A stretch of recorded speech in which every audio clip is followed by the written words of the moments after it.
This is a 2000 BMW Z8, and it's one of the most beautiful cars of all time. It's also an unusually good investment. When this car was new back in 2000, the original asking price was somewhere around $129,000. Today, the average asking price for a used Z8 on AutoTrader is just over $200,000. Today, I'm going to show you why this thing never really depreciated and why this car is worth every bit of 200 grand. To start, a little background. Every other BMW from the early 2000s started at a certain price, and it's now worth way less than that price. Like, for example, a 2000 BMW 328i is currently worth like 3 grand. And that's normal. But the Z8 bucked the trend. And in fact, it bucked the trend of basically every other car from its era. These things never really lost value, and in recent years, they've only been going up. Then again, the Z8 is a special car. BMW made it for only 4 years, from 2000 to 2003, and they only made about 5,700 for the entire world. Roughly half of those came to the United States. It's also beautiful. Its design was meant to evoke the old BMW 507 Roadster, but modernized. And I personally think this is the single most beautiful retro car ever designed. Today, I've borrowed this Z8 from a viewer here in Northern Virginia, and I'm going to show you around it and show you its surprisingly large amount of quirks and features, and then I'm going to get it out on the road and tell you how it drives, and then I'm going to give it a Doug score. And for more of my thoughts on the Z8, click the link below to visit autotrader.com/oversteer. I'll start here with the roof. Now, if you've watched the last couple minutes, you realize that right now the car looks like it's kind of wearing a hat. That's because the Z8 is not just a convertible, but it also comes with a removable hardtop that you can remove or install if you want to drive the car in the winter and you don't want to just deal with the soft top. Before I get started with any of the other quirks, we're going to remove the hardtop. Removing the top isn't all that difficult. First, you remove this plastic panel on the side of the top. Then you take a tool and remove these bolts fastening it to the car. Then you remove this plastic cover on top of the windshield and use the tool to turn the top from locked to unlocked. Top removal takes 2 people, but what happens next is bizarre. Every single Z8 was sold with this little stand for the top so you can stow it when it's not in use, and check this out, it's even on wheels so you can roll it around when it's not in use.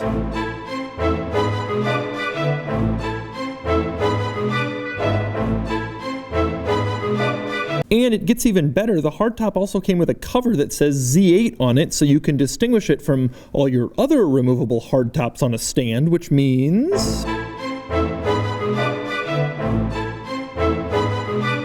Now that the hardtop is out of the way, let's talk engine. Now, the vast majority of Z8s used a 4.9-liter V8 with 400 horsepower mated to a 6-speed manual transmission. It was borrowed from the M5 at the time, the E39. Now, with that in mind, let me clear up a misconception about this car. At the very end of the model run in 2003, there was also a BMW Z8 by Alpina. Now, Alpina usually makes high-performance versions of regular BMW cars, but in this case, the Alpina model was actually worse. The Alpina used the 4.8-liter V8 from the top-level X5 SUV, not the M5 like the regular Z8, and every Alpina Z8 had an automatic transmission. They were supposed to be like luxury touring versions of the Z8. Now, for some reason, when collectors buy these things, they go for the Alpina models, probably because they're rarer. They only made 555 of those, but they're worse. If you're interested in buying a Z8 and having fun with it, this is the one you want, and not the automatic transmission, less powerful Alpina model. Anyway, with that out of the way, onto the quirks, and since I'm under the hood, we might as well start there. There are a couple of interesting things under here, one of which is the fact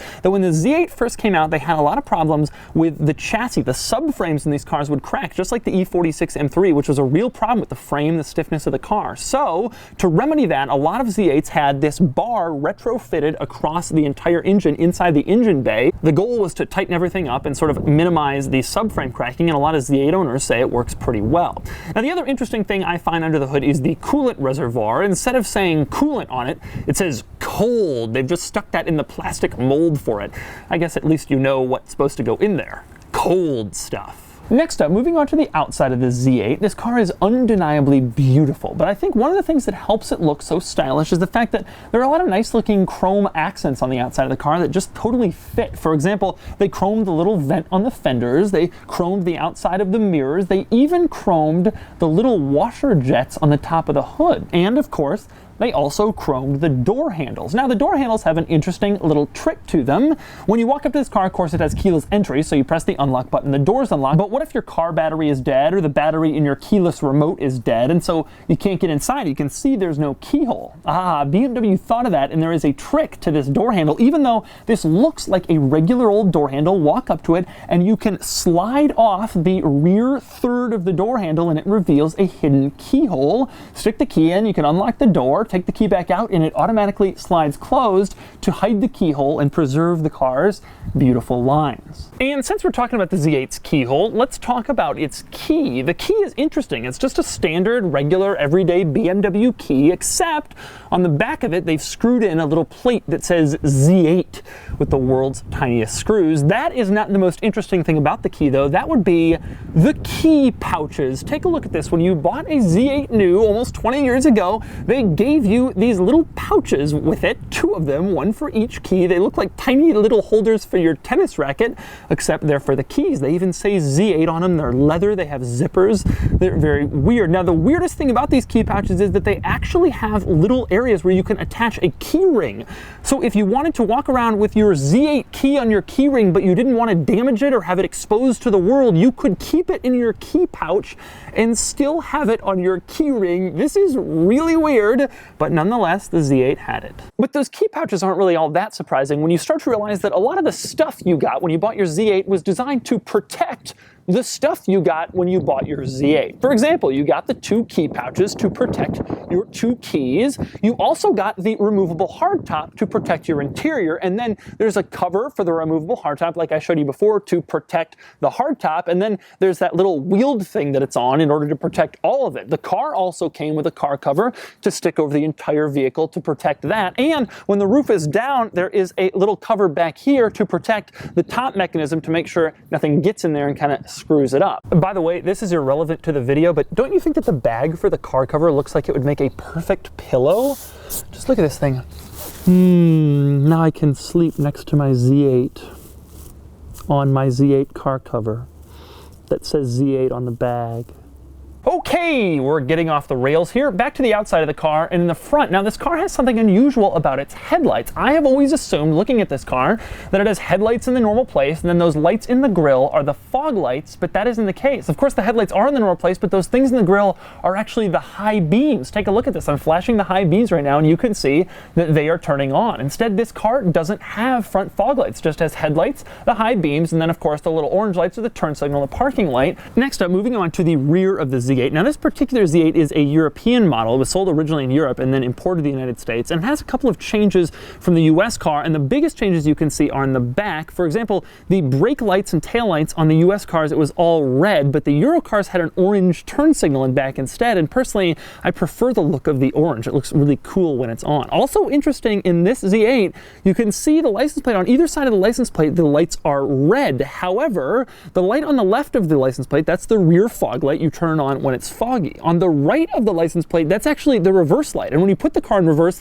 it lights up as white, even though it displays as red when it's off. The idea is it gives the car a little bit more symmetry. It's a little better looking if they're both red, even though that light actually lights up as white. But it's kind of cool. Another cool quirk on the outside of the Z8, that would be the vents on the front fenders. Now, at this point, a lot of performance cars have these fender vents, but the Z8 basically started that trend. It was an homage to the original BMW 507, which had those vents. They brought them back on this car in 2000, and then they've sort of proliferated in the car industry since then. Now, these vents are cool for a couple of reasons besides just being trendsetters, one of which is that they have the BMW roundel emblem mounted inside them. It's the same size as the emblem on the hood and on the trunk, and so this car has 4 normal size BMW roundel emblems mounted on the outside between those 2 and the ones in the vents. In addition, it also has the 4 in the center cap, so there are 8 BMW emblems on the outside of this car, which is kind of unusual. Also interesting about the vents, I really like that they include the turn signals. Now, European regulations say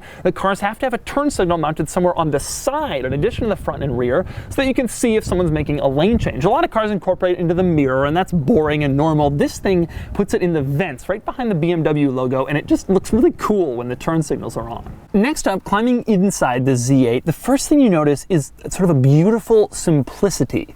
I'll get to that in a minute. The other thing you notice, is toggle switches. We're going to start with the toggle switch right by your left foot. You notice it right when you climb in.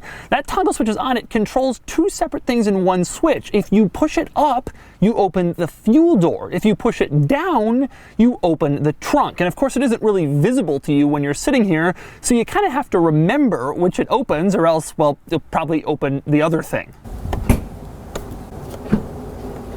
But moving on to the driver's door panel, you will find a different toggle switch, and also probably my favorite quirk about the entire Z8. Take a look at this. When you open up the driver's door and climb inside, you'll notice there's only one toggle switch on the driver's door panel to roll down the window. So you're thinking, well, that's annoying. I can roll down the driver's window and then I gotta reach over to roll down the passenger's window. Not quite. If you look further down, you will also notice the mirror controls. There's a little switch that you move to control the left mirror. You move it to the right, it controls the right mirror, and the controls are below it, just like in a normal car. Well, guess what? That little switch that lets you choose which mirror you want to control also lets you choose which window you want to roll down. If you have the switch in the left position, you're controlling just the driver window. Now flip that switch to the right and you roll down the passenger window using the exact same toggle switch you used to roll down the driver's window. And here's the coolest part: put that little mirror adjustment switch in the middle and you can roll down both windows at the same time. Now, I've never seen that in any other car before. It's a bizarre feature, a quirk only of the Z8, and it isn't labeled, but that sort of speaks to the other theme of this car, which is simplicity. Instead of sticking two switches in there and little labels that tell you which thing does which, it's just there, you figure it out, and it's a very simple solution to the problem of adjusting the mirrors and rolling down the windows. Just one little joystick, one little lever, and one little toggle switch, all unlabeled. Now, next up, we move on to the steering wheel. Now, again, in the theme of simplicity in this car, the steering wheel isn't cluttered with buttons for the cruise control or the radio volume.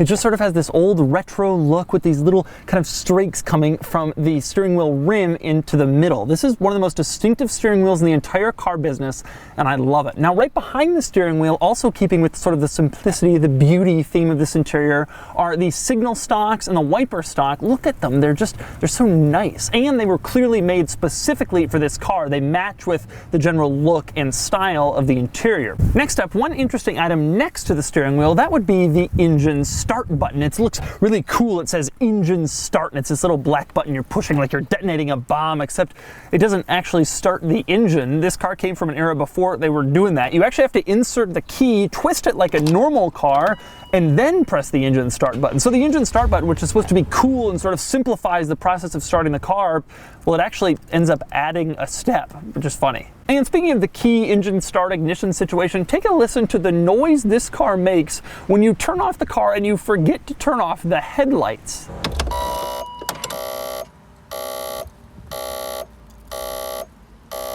Now, obviously, a lot of cars chime when you forget to turn off the headlights, but this is just one of the most bizarre noises I've ever heard. I don't know why BMW decided that was the noise they wanted to go with in this car. It's almost funny. Next up, I want to move on to storage. This car has some sort of unusual storage situations. For example, I'll start with the door panel. There are two different storage pockets on the door panel, which is nice and useful. The front one stays open when you open it. The rear one closes automatically when you open it, even though they're shaped the same and they have basically the same overall look. There's also a storage pocket on the inside in the center console. That's not particularly unusual. What is unusual about it is that it locks with the glove box. If you turn the key inside the glove box latch to lock the glove box, it also locks the center console storage area. I've never seen that in another car. You can even hear it lock as you turn the key. It's a really good idea. And since we're sort of poking around the interior, it's worth noting that basically the only place it says Z8 on this car, aside from the key, is right in the middle between the seats. It doesn't even say Z8 on the outside, just right here. That's the only way that you're reminded that you're driving the ultra cool Z8. Another interesting quirk in this car is the map lights. Now, because this is a convertible, so they can't exactly stick a dome light right here since it won't be around when the top is down, they've integrated the map lights into the interior rear view mirror. Push a little button, the light turns on. Push the button on the other side, and the passenger side light turns on. But that isn't the coolest part. Check this out. That little red circle thing in the middle of those two lights, well, it has a little light inside of it that comes on and blinks when you lock the doors to let you know that the alarm is on, but it also has a second purpose. If you twist it, it turns on both map lights at once. Twist it again, and it turns them both off. They integrated the alarm light into the controls for the map light. Another great example of sort of the simplicity of this interior. Also interesting in this interior, that would be the center gauges. The gauges in this car are not in front of the steering wheel, and they didn't do this to save money when they put the car in left-hand drive or right-hand drive markets, because the gauges are clearly tilted towards the driver, so they had to make two sets of gauges in a different gauge cluster anyway. Instead, I suspect they did this as sort of a retro thing. A lot of 60s sports cars did have their gauges in the middle, or at least the tachometer and the speedometer,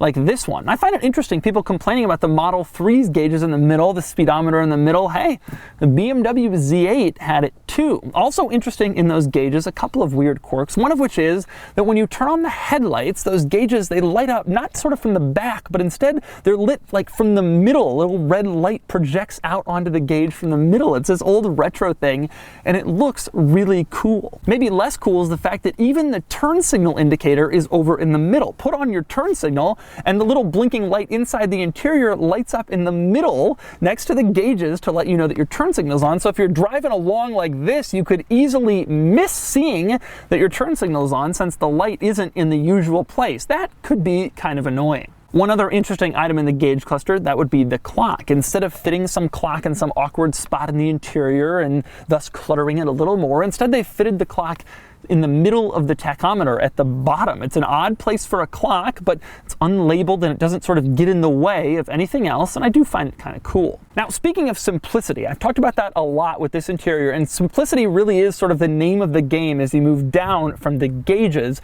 For example, the climate controls are incredibly simple. They don't have any words printed on them, just sort of icons, and it's very easy to figure out. They didn't even bother putting big blue lines for cold or big red line for red. Instead, it's just little dashes, and you just kind of understand what it's supposed to mean. If you're buying this car, you didn't need everything sort of spoon-fed to you. I also really like the little climate control button for the windshield defroster. It's so incredibly tiny. It's got to be the tiniest climate control button I've ever seen, but you push it and it turns on the windshield defroster. It's just sort of small and out of the way because it's really not all that important. Also interesting, the dials to open and close the climate vents, they don't even have a direction on them letting you know if up is open or up is closed or whatever. They're just sort of there and you're supposed to figure it out. They didn't want to clutter the interior with little box that says this way is closed. You just figure it out in time. Move beyond that and things get even simpler. Above the gear lever and below the climate controls, there's just 4 buttons. There's the sport button, press it and the car becomes sportier. There's the hazard lights, there is the door locks, and then there's one more toggle switch, and that would be for the convertible top. And speaking of the convertible top, I know how much you people like to watch the tops go up and down, and so, well, here you go.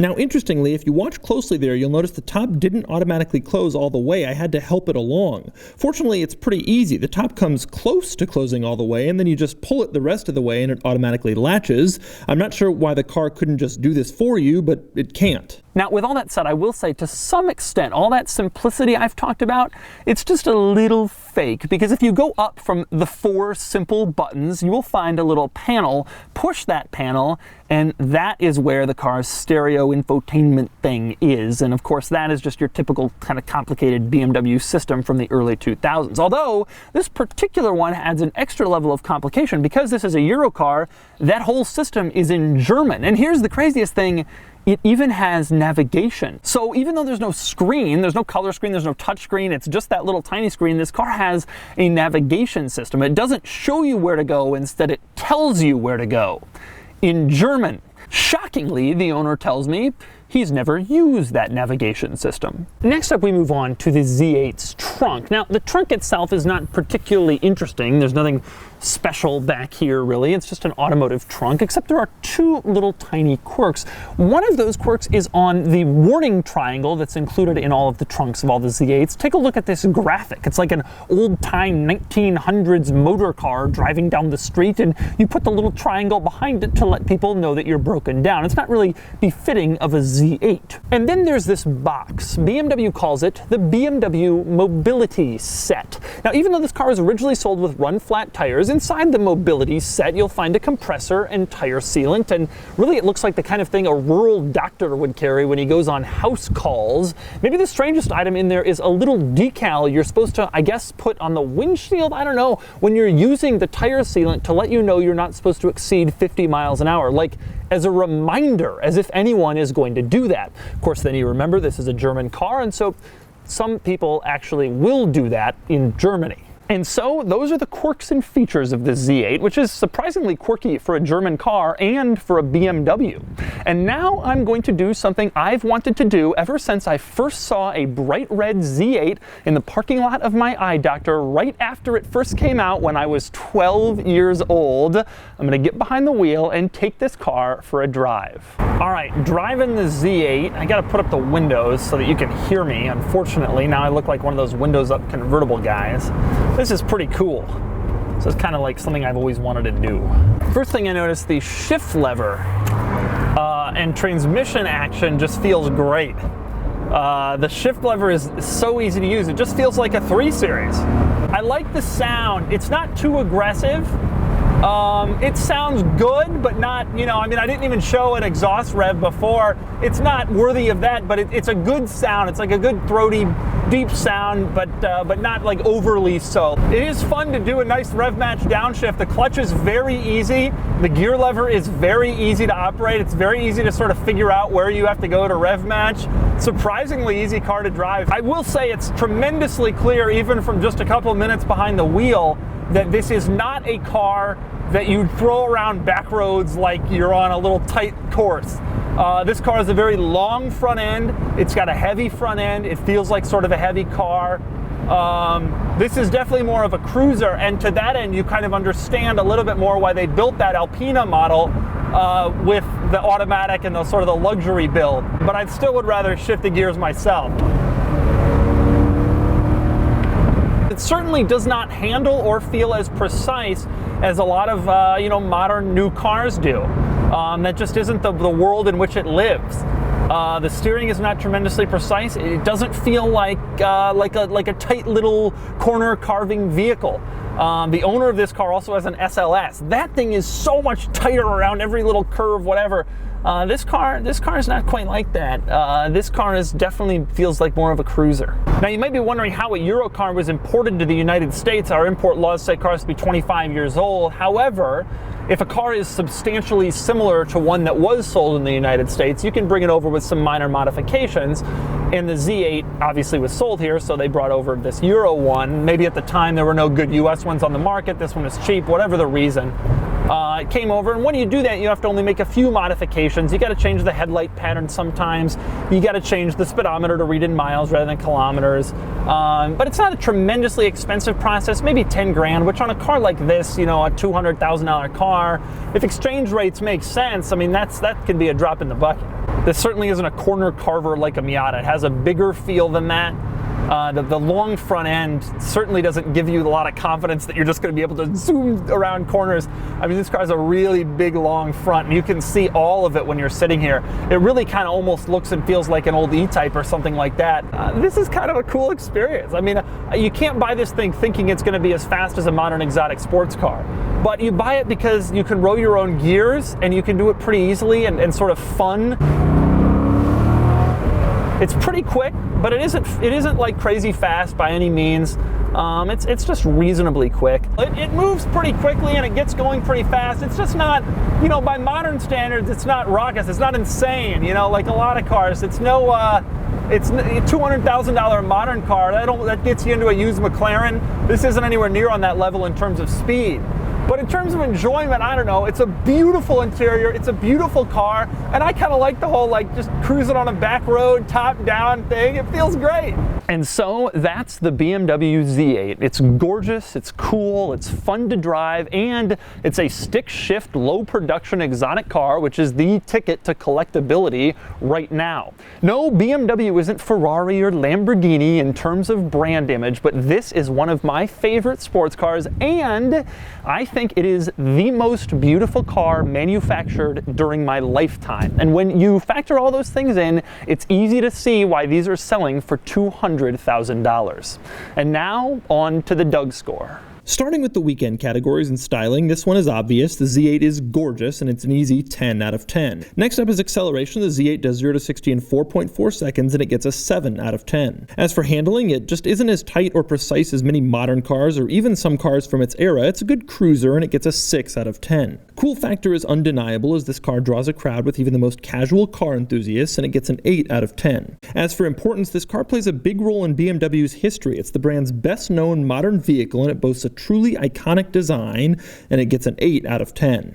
Add it all up, and the total weekend score is 39 out of 50, which is a strong number. Next up are the daily categories, starting with features. The Z8 may be minimalist, but it does have a reasonable level of equipment, and who can forget the wonderful German navigation system? It gets a 4 out of 10. Comfort is better than you might expect. This is no harsh sports car, and it gets a 5 out of 10. Quality is a bit mixed. The interior is truly excellent, but the car has had some reliability issues like the subframe problem, and the Vanos engine isn't known for reliability. Still, it gets a 7 out of 10, if only for the wonderful quality everywhere else. As for practicality, it's not so practical. It has just 2 seats and only 5.1 cubic feet of cargo space, and it gets a 2 out of 10. Finally, there's value. The Z8 is wildly expensive, but it's also gone up in value pretty much since the day it came out, and it's likely not going down, and for that alone, it easily earns a 7 out of 10, bringing the total daily score to 25 out of 50. Added up, and the Doug score is 64 out of 100, which places it relatively near the middle of the pack. It's a fun car, but it's not excessively fast or thrilling. Instead, it mainly stands out for its rarity, especially among BMWs, and